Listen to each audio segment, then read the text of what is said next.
महाभारत के युद्ध में भगवान श्री कृष्ण ने अर्जुन का रथ थाम लिया। प्रार्थना करिए, हे प्रभु मेरी गाड़ी भी आप चलाइए जैसे अर्जुन की गाड़ी आपने चलाई। बस महाभारत में विजय प्राप्त हुई पांडवों को। एक दिन क्या हुआ, अश्वत्थामा को दुर्योधन ने कहा कि मेरी आखिरी इच्छा है पांडवों को मारने की, जाओ और पांडवों को मारो। अश्वत्थामा रात्रि के 2 बजे पांडवों के शिविर में चले गए। वहां पांडवों की जगह भगवान ने पांडवों को उठाकर दूसरी जगह सुला दिया। खाली बिस्तर पर द्रौपदी के 5 बच्चे सो गए।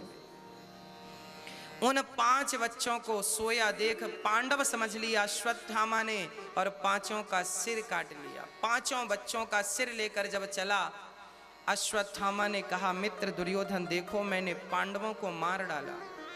ध्यान से देखा दुर्योधन ने, मित्र ये पांडव नहीं पांडव पुत्र हैं। रोने लगा दुर्योधन। पहले प्रसन्नता हुई पांडव मर गए, फिर दुख हुआ कि ये पांडव नहीं पुत्र हैं। उसी क्षण दुर्योधन की मृत्यु हो गई। इसे श्राप था। जब ये दुर्योधन छोटा था तो ये संतों के भगवान उठा उठा के नदी में फेंक दिया करता था और बहुत हंसता था। और संत डांटने लग जाए तो रोने लगता था, तो हंसता था फिर रोने लग जाता। ऐसे इतना नाटक करता था। तब संतों ने श्राप दे दिया कि तू आज के बाद हंसेगा और हंसने के बाद तुरंत रोएगा, उसी समय तू मर जाएगा। तो दुर्योधन को पहले तो इस बात का की प्रसन्नता हुई कि पांडव मारे गए, पर ध्यान से देखा ये पांडव नहीं पुत्र हैं। उसी क्षण दुख हुआ, उसी संधि में ये मर गया। अब यहां एक प्रश्न खड़ा होता है, कन्हैया आप पर यह प्रश्न खड़ा है कि आपने पांडवों को तो बचा लिया, आप चाहते तो द्रौपदी के 5 पुत्रों को भी तो बचा सकते थे, क्यों नहीं बचाया आपने? तब भगवान ने कहा इन 5 बच्चों का जन्म ही इसलिए हुआ था कि इनकी मृत्यु से ही दुर्योधन की मृत्यु तय है।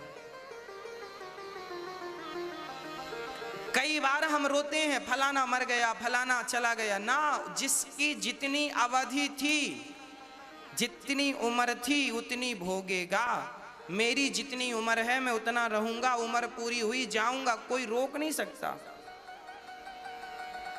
सबकी निश्चित है, किसी की 10 साल, किसी की 20 साल, किसी की 50 साल, किसी की 80 साल, किसी की 100 साल, किसी की 110 साल, निश्चित है। इसलिए कोई मर गया उसका शोक ना करिए। ये संसार कर्म भूमि है, यहाँ आने वाला तो मरेगा ही। क्या मैं नहीं मरूंगा? क्या आप नहीं मरेंगे? द्रौपदी के 5 बच्चे मर गए। द्रौपदी ने कहा गोविंद आपके होते हुए मर गए।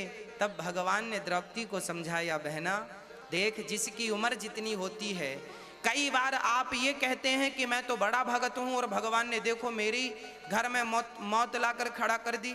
अरे द्रौपदी तो सगी बहन थी, द्रौपदी तो बहन थी, पर उसके बेटे मर गए भगवान के होते हुए। तो भगवान भी क्या करेगा? जिसकी उम्र जितनी है उसके लिए भगवान भी क्या करेगा? मेरी उम्र जितनी है उसके लिए भगवान क्या करेंगे? क्या मेरे भजन से मेरी उम्र बढ़ जाएगी? ना, मुझे बढ़ाना भी नहीं है। हे प्रभु मेरी भक्ति से, मेरे भजन से मेरी उम्र ना बढ़ाना। मेरे भक्ति और मेरे भजन से तो आपके चरणों में प्रीति बढ़ती जाए, प्रीति बढ़ती जाए, यही चाहता हूं। उम्र बढ़ाकर क्या करूंगा? जितनी मिली है वही कम है क्या? स्वामी विवेकानंद तो एक कम 40 साल में चले गए। अरे आप 80 साल भी जिए और आपने कोई अच्छा काम नहीं किया तो जीना किस काम का? और आप 20 साल ही जिए और 20 साल में ही अपने वतन के लिए, अपने देश के लिए, अपने समाज के लिए, अपने परिवार के लिए कुछ कर गए, कुछ अच्छा संदेश देकर चले गए। तो आने वाली हजारों पीढ़ियां आपसे सीखेंगी। फलाने ने, मंगल पांडे को आज तक लोग याद करते हैं, सुखदेव को आज तक लोग याद करते हैं, गुरु गोविंद साहब को लोग आज तक याद करते हैं, मीराबाई को लोग आज तक याद करते हैं। क्या इनकी उम्र बहुत थी क्या? स्वामी विवेकानंद जी की उम्र बहुत थी क्या? आद्य शंकराचार्य जी, नाम सुना होगा आपने। आद्य शंकराचार्य जी अभी मेरी जितनी उम्र है लगभग हमारी उम्र अभी 30 वर्ष पूरी हो चुकी है। अभी इस दास अनिरुद्ध की उम्र 30 वर्ष की है। इस उम्र में आद्य शंकराचार्य जी चारों मठों की स्थापना करके चले गए। 30 साल की उम्र में तो आद्य शंकराचार्य चले गए। जितनी उम्र हमारी है इतने में चले गए वो। तो ज्यादा उम्र आपकी हो, आप 80 साल जिए, क्या होगा 80 साल जी करके, क्या करेंगे आप? अरे कुछ अच्छा काम तो आप कम समय में भी कर सकते हैं। आद्य शंकराचार्य जी ने कितना बढ़िया काम, आज तक सदियां बीत गई, सदी बीत गई, आज तक श्री आद्य शंकराचार्य जी को याद किया जाता है। भगवान श्री कृष्ण की उम्र कितनी थी? 125 वर्ष। इतनी उम्र में इतना काम किया कि आज कई युग बीत गए, फिर भी आज कृष्ण की चर्चाएं हम गा रहे हैं, कर रहे हैं। राम की उम्र थी 11,500 वर्ष, पर 11,500 वर्ष को कोई नहीं जानता, केवल 14 वर्ष को दुनिया जानती है। राम की उम्र केवल 14 वर्ष मान के चलो, 14 साल, 14 वर्ष में वो अमर हो गए। बाकी की उम्र तो फिर किसने देखी, किसने जाना, क्या हुआ राम जाने, पर 14 साल अमर हो गए। आप भी कम उम्र में कुछ ऐसा कर जाइए कि हम जाएं, और हम जाने के समय भी कबीरा जब पैदा भये जग हंसे हम रोएं, करनी ऐसी कर चलो हम हंसें जग रोए। भगवान ने द्रौपदी को समझाया, द्रौपदी समझ गई। अश्वत्थामा को अर्जुन ने पकड़ना चाहा, उन्होंने ब्रह्मास्त्र चलाया, अर्जुन कृष्ण की शरण में आए। कृष्ण कृष्ण महाबाहो भक्तानां भयंकरा, त्वमेको दह्यमानानामपि वर्गोऽसि संस्रते।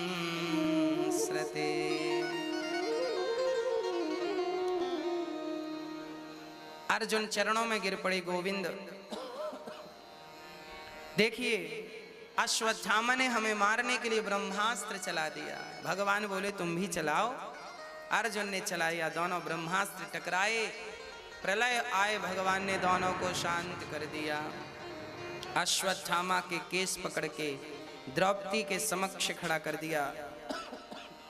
द्रौपदी, तेरे पुत्र का हत्यारा तेरे सामने खड़ा है, जो सजा देना चाहती है दे दे। द्रौपदी तो एक मां है। द्रौपदी ने कहा इसे छोड़ दो। अश्वत्थामा की रस्सी खोल दी, जाओ घर चले जाओ। द्रौपदी, क्या तुम्हें इस पर दया आ रही है? द्रौपदी ने कहा दया मुझे इस पर नहीं, इसकी मां पर आ रही है। इसकी मां पर मुझे दया आ रही है। क्या इसे मार देने से मरे हुए बच्चे जीवित होंगे हमारे? ना, बल्कि मेरी तरह इसकी मां भी रोएगी, दर दर की ठोकर खाएगी।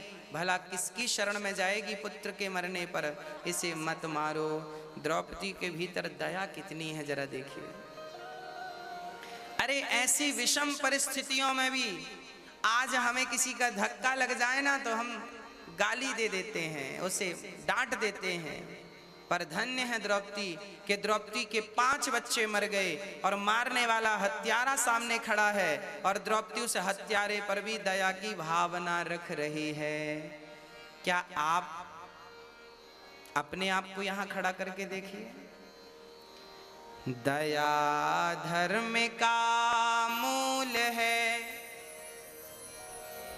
पाप मूल अभिमान।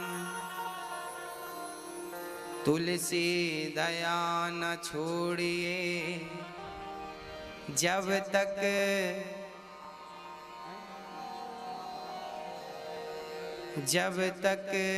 घट में प्राण। दया धर्म का मूल है, पाप मूल अभिमान।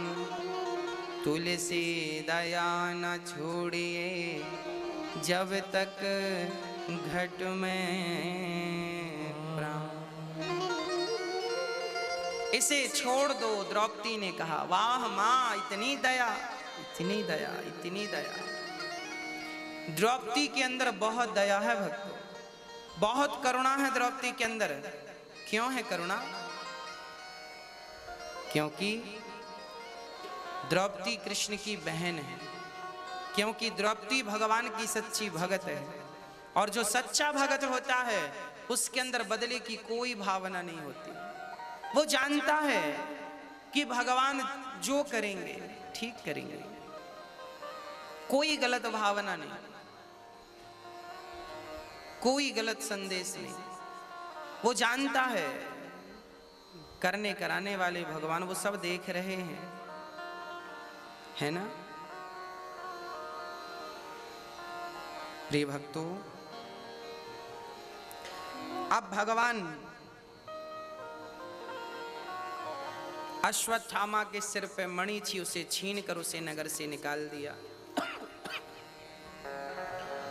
अश्वत्थामा ने जब अपना अपमान देखा, उत्तरा के गर्भ को, अभिमन्यु की पत्नी उत्तरा के गर्भ को नष्ट करने के लिए ब्रह्मास्त्र चला दिया। जैसे ही ब्रह्मास्त्र दौड़ा दौड़ा उत्तरा के गर्भ को नष्ट करना चाहा, उत्तरा ने चरण पकड़ करके कहा, पाहि पाहि महायोगिन, देव देव जगत्पते, नान्यं त्वद्भयं पश्ये, यत्र मृत्युः परस्परम्।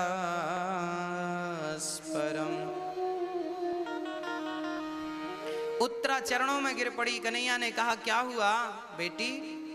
प्रभु, मेरे पुत्र ने जन्म नहीं लिया और इसे मारने के लिए अश्वत्थामा ने ब्रह्मास्त्र चला दिया।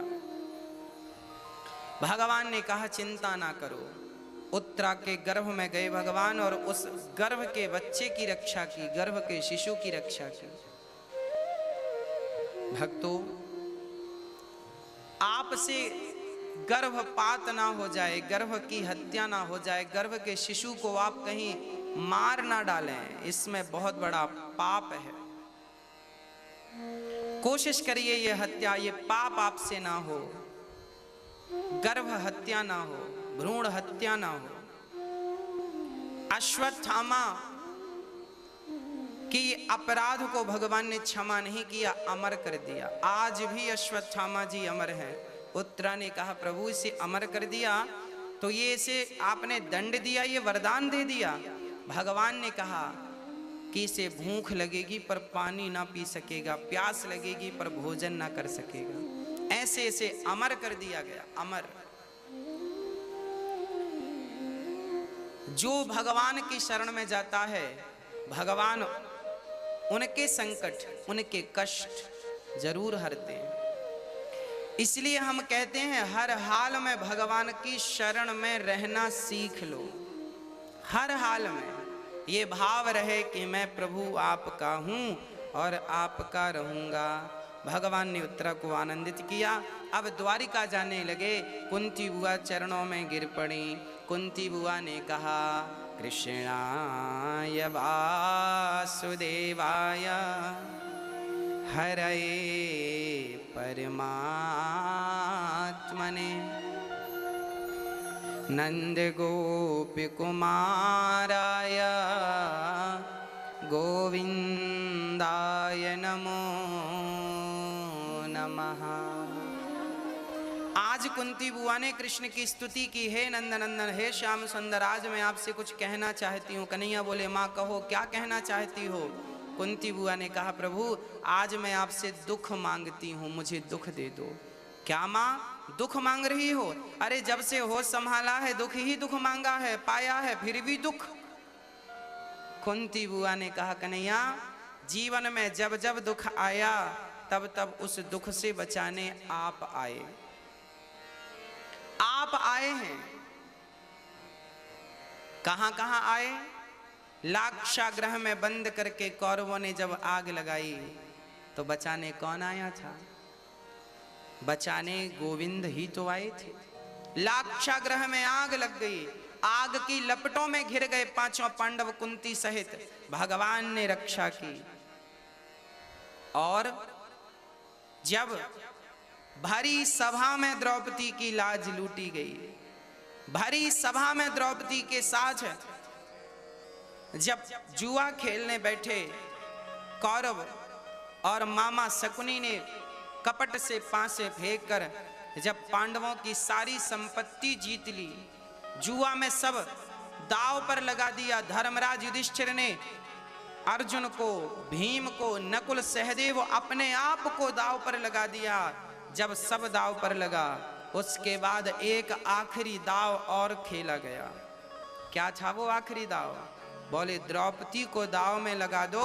एक तरफ द्रौपदी और एक तरफ पूरी हस्तिनापुर का, पूरा इंद्रप्रस्थ का धन। और जब पांसे शकुनी मामा ने फेंके तो उन पांचों ने कौरवों की तरफ निर्णय दिया। धर्मराज युधिष्ठिर आज अपनी पत्नी को हार जाते हैं। कैसा जुआ रहा होगा वो, जिस जुए में स्त्री को दांव पर लगाया गया। जब हार गए पांडव द्रौपदी को, जानते हो क्या हुआ? सभा बैठी थी, बहुत लोग थे, लाखों की भीड़ थी। भरी सभा में दुर्योधन ने कहा, जाओ द्रौपदी को मेरे सामने लेकर आओ, मैं जीत चुका हूं, मैं उसका मालिक हूं, वो मेरी दासी है। दुशासन गया। उस समय द्रौपदी मासिक धर्म में थी, अभी उन्होंने ऋतु स्नान नहीं किया था, शरीर में एक ही वस्त्र था, बाल खुले थे, अभी बाल धोए नहीं थे, बाल बांधे नहीं थे, खुले केस थे। दुशासन गया, द्रौपदी से कहा चलो तुम्हारे पति ने तुम्हें दांव पर लगाया है। द्रौपदी ने कहा दुशासन पहले ये बताओ कि मेरे पति ने पहले मुझे लगाया है या पहले अपने आप को लगाया है? दुशासन ने कहा पहले तो उन्होंने अपने आप को लगाया है। तब द्रौपदी ने कहा जो स्वयं हार चुका हो वो हारा हुआ भला किसी को दांव में क्या लगाएगा, मैं नहीं जाती। जब मना किया द्रौपदी ने तो दुशासन ने द्रौपदी के बाल पकड़ लिए। बाल पकड़ करके जब द्रौपदी ने मना किया, मेरे शरीर पर एक ही अंग वस्त्र है, मुझे मत ले जाओ, आज तक किसी ने मेरा मुंह नहीं देखा, आज सारी सभा के बीच में मुझे क्यों ले जा रहे हैं? द्रौपदी ने मना किया तो बाल पकड़कर घसीटने लगे। और सोचिए किसी महिला के बाल पकड़कर उसे घसीटा जाए, क्या गुजरेगी उस नारी पर, क्या गुजरेगी उस नारी पर? कितना अत्याचार हुआ। जब सभा में आई, दुर्योधन ने कहा उतार दो इसके वस्त्र। दुशासन द्रौपदी के वस्त्र खींचने लगा, नारी को भरी सभा में निर्वस्त्र करने शुरू कर दिया। भरी सभा में दुशासन केस पकड़कर खींच रहा है और जब साड़ी पकड़कर खींचने लगा, साड़ी उतारने लगा, जानते हो क्या हुआ? द्रौपदी ने बुलाया पति को, अर्जुन आओ मेरी रक्षा करो। गांडीवधारी अर्जुन ने सिर नीचे कर लिया, भीम रक्षा करो, सिर नीचे कर लिया। हाँ, गुरु द्रोणाचार्य, पितामह भीष्म, आप तो बड़े हैं, बुजुर्ग हैं, समझदार हैं, पराक्रमी हैं, आपके सामने से दुर्योधन की क्या ताकत? कोई नहीं आया। जीवन में जब जब दुख आया आपने बचाया है। भरी सभा में द्रौपदी ने श्याम सुंदर आपको बुलाया, जमाने को बुलाया किसी ने नहीं, आपको बुलाया आपने सुना। इसलिए हमें सुख की अपेक्षा नहीं है, जैसे आप रखें वैसे रहें। जीवन में आप ना सुख के आदि बनिए ना दुख की चाहत हो, बस कन्हैया जैसे रखें, भगवान जैसे रखें। सुख में रखें कोई बात नहीं, सुख में रहो। दुख में रखें कोई बात नहीं, सुख भी हमें प्यारे हैं, दुख भी हमें प्यारे हैं। छोड़ूं मैं किसे भगवन, दोनों ही तुम्हारे। सुख में तेरा शुक्र करूं, दुख में फरियाद करूं। जिस हाल में तू रखे उस हाल में याद करूं। संसार की नदिया के दोनों ही किनारे हैं, सुख भी हमें प्यारे हैं। भगवान ने कहा, वाह माँ मैं आपको दुख तो नहीं। कुंती बुआ ने कहा, फिर वचन दो कि हर पल मैं आपको स्मरण करती रहूं। हे नाथ मैं आपको कभी भूलूं नहीं। अब भगवान पितामह भीष्म के पास गए, जो बाणों की सैया पर लेटे थे, 52 दिन से लेटे थे। जब भगवान पांडवों को लेकर पितामह भीष्म के पास गए तो पितामह भीष्म देखते ही कृष्ण को रोने लग गए। कहा पितामह ने, कन्हैया मुझे विश्वास था कि आप जरूर आएंगे। आपने मेरी प्रतिज्ञा रखने के लिए अपनी प्रतिज्ञा तोड़ दी। मुझे स्मरण है वो वाक्य, महाभारत के युद्ध में भगवान कृष्ण ने प्रतिज्ञा की थी कि मैं अस्त्र शस्त्र नहीं उठाऊंगा, पर पितामह ने प्रतिज्ञा ली कि मैं आपको अस्त्र शस्त्र उठवा करके रहूंगा। पितामह भीष्म की प्रतिज्ञा को रखने के लिए भगवान ने रथ का पहिया उठा करके दौड़ करके पितामह की प्रतिज्ञा की रक्षा की। भगवान अपनी प्रतिज्ञा तोड़ देते हैं भक्त की प्रतिज्ञा के सामने। आज भगवान की स्तुति करने लगे पितामह, कहने लगे, इति मति रूप कल्पिता वितृष्णा भगवति सात्वत पुंगवे विभूमि। हे प्रभु मेरी मति जो है आपके चरणों में लग जाए, बस यही मेरी प्रार्थना है। इति मति रूप कल्पिता, मेरी जो मति है, मेरी बुद्धि है, वो आपके चरणों में लग जाए। अर्थात पितामह कहते हैं मेरी बेटी से विवाह कर लो। कौन सी बेटी? मेरी मति, मेरी बुद्धि, मेरी पुत्री है। हे दीनानाथ आपके चरणों में ये बुद्धि लगी रहे। बस आप भी अपने मन और अपनी बुद्धि को अधिक से अधिक भगवान के चरणों में लगाएं, भाग ना जाए, भटक ना जाए।